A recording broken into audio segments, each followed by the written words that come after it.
I'm going to talk about inventory management, including filtering and reporting.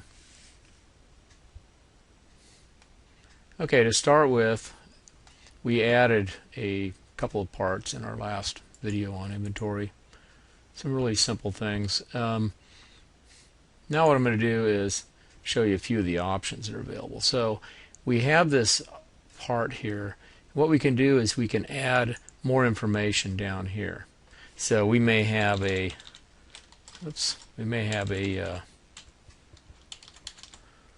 some sort of identifier number that's specific to our company. There may be notes we want to put in here, and so on. We can also use these other 6 open fields. Now these fields can be named however you'd like to name them.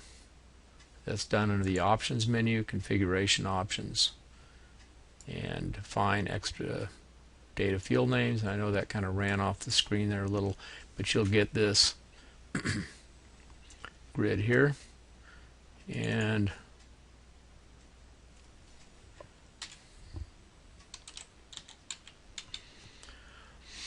you can modify them right there. So as you can see, it changed the label immediately.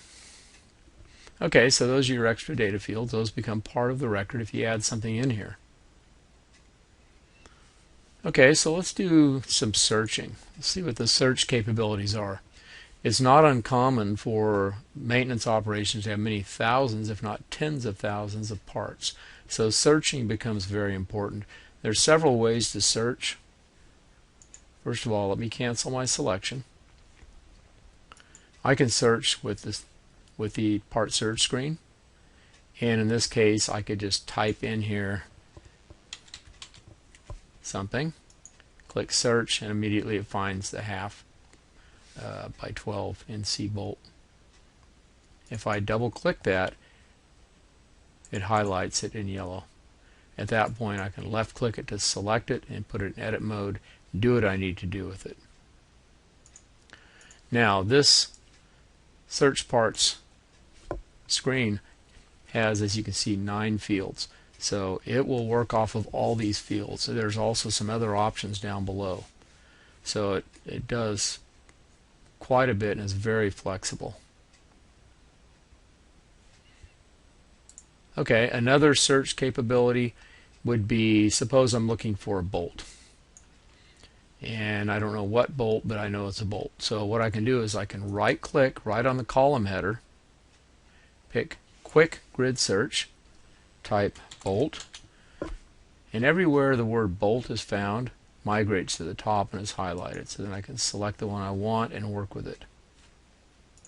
Okay, to cancel my search, I right click and pick cancel search. Alright, there's another way to search. This is available on every grid in the program. If I pick this arrow right here on the right side of the column header as opposed to the one in the middle, the one in the middle gives you your ascending or descending sort order. If I pick the one on the right, I get another screen that pops up here. And I can check what I want from here. Well, it probably doesn't make sense in this case, so I think what I'll do is I'll use my text filter, and I'll pick contains the word bolt. When I apply that, I'm left with just bolts. So that's another way that you can search and filter. Now once I have this data set, maybe I'd like to print it. I can go to File, Save, and save it as Excel. And MateSmart will just simply load what's in the grid into Excel and then open Excel and display it. So that's one reporting method. So I want to get back to all of my data, so I simply uncheck this, pick clear, and that's it. Okay, let's look at some of the right-click capability on the grid. Now, I strongly encourage you to right-click on the grids. There's different things in the context menu for each screen. So I think I'll start off with Filter Grid. And what Filter Grid does, it gives you a way to filter what shows up in the grid and then save the filter. So maybe we have a situation where we want just a particular part group, for example. I'll pick part group, and this is the only one we want to look at. And I see we have bolts, so let's just go with that.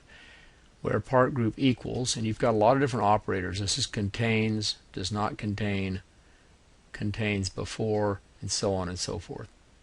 So you've got a lot of options here. I'll pick equals, bolts. Now I can pick a date range too. Since this is a date sensitive grid, I can filter it by date acquired. I'm just going to leave it wide open. I click apply, and you see I have my bolt part group. Now what I can do at this point, if I think I'm going to use this again, is I can save it. I go new, and I'll just put in bolts and save it, and I'm done, and I go home for the day. I come back, I want to find my bolts, so I can simply go to my filters menu. Notice I have a new bolts menu under the filters, and it recovers the filter immediately. So this filter grid capability is available on all the main screens. Okay, let's look at some other right-click capability. This one is found on almost all right-click context menus, and it's refresh. What this will do, it'll load the latest data set from the database into the screen. So if there are multiple users working on the system, MateSmart is not going to automatically start writing updates to your screen. The reason being, if you're in the middle of doing something, it could possibly overwrite what you're doing. So the way to get the latest view of the data is to right-click and pick refresh. Okay, there's another option in here called refresh min-max. And what that does, that shows you all the items that are below minimum stock that are red, and all the ones that are above maximum stock, they're going to be green. Alright, let's look at a couple of reports. Go back in here, and I'll go to File, Print, Report, and there's quite a few different inventory reports, and I understand this is running off the screen here. These are reorder reports. I'm going to pick one that says reorder list by vendor all items. Okay, so I'll drag it back over, and it's grouped by the vendor, so I can pick this vendor, and there's the items that would need to be reordered from that vendor. Okay, suppose I just want a report with just that vendor. I can just double click on the vendor name.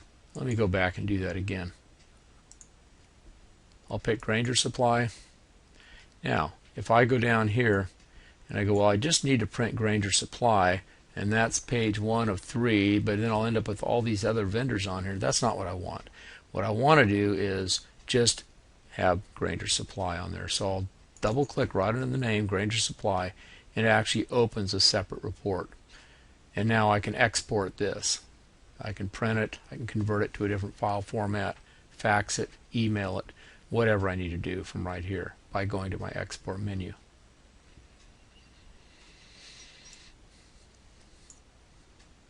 Okay, there's also several audit reports in here, and with this version of MateSmart you can do a physical inventory variance audit. In MateSmart 5 that's coming soon in 2016, we'll be able to do cycle counting and ABC inventory analysis reports, which sounds pretty sophisticated, but it's actually pretty simple to use in the program. So I'm not going to do the physical inventory variance, but you do have the capabilities. You can see here there's some other various audit report forms. You can pick the type, and we'll notice on this particular one here that we actually have barcodes. So MateSmart does use its own proprietary barcoding system,